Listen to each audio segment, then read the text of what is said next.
कुरुंदवाड शहराच्या यात्रेच्या जागेचा प्रश्न निर्माण झाला असून या पार्श्वभूमीवर कुरुंदवाड सर्वपक्षीय कृती समितीच्या वतीनं शुक्रवारी कुरुंदवाड शहर खडखडीत बंद ठेवण्यात आलंय। यावेळी शहरातील सर्व व्यावसायिकांनी आपले सर्व व्यवहार संपूर्ण दिवसभर कडकडीत बंद ठेवून कुरुंदवाड येथील संस्थानकालीन यात्रा आहे त्याच जागी व्हावी यासाठी संपूर्ण शहर एकवटलं आणि शहरातून मोटरसायकल रॅली काढून यात्रेसाठी जागा न देणाऱ्या शेतकऱ्यांच्या निषेधार्थ गाव बंद ठेवून कुरुंदवाड पालिका मुख्याधिकारी तथा प्रशासक श्रीमती टीना गवळी यांना निवेदन देण्यात आले।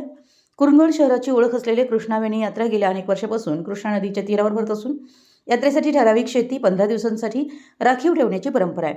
मात्र यंदा काही शेतकऱ्यांनी शेती देण्यास मज्जाव केला। या कृतीच्या निषेधार्थ शुक्रवारी कुरुंदवाड शहर बंद पुकारण्यात आलं होतं।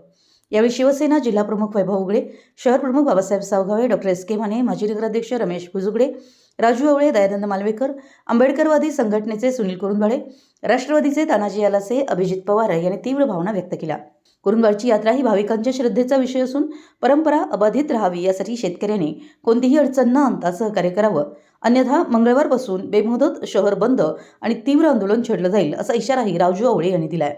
यावेळी बाबासाहेब भबिरे, दीपक पोमाजे, जय कडाळे, भाजपचे राजू फल्ले, संजय डोंगरे, अभिजित पाटील, जितेंद्र साळुंखे, कुमार माने, अभय पाटुकले, संतोष शाह, सरफराज जमादार, संतोष नरके, शाहीर आवळे, सिकंदर सारवान, अर्षद बागवान, आनंदा पवार, प्रवीण खबाले, शिवसेना महिला शहर प्रमुख राजश्री मालवेकर, अमित आवळे आदींसह नागरिक उपस्थित होते। मराठी एस न्यूजसाठी कुरुंदवाडहून संदीप अडसूळ।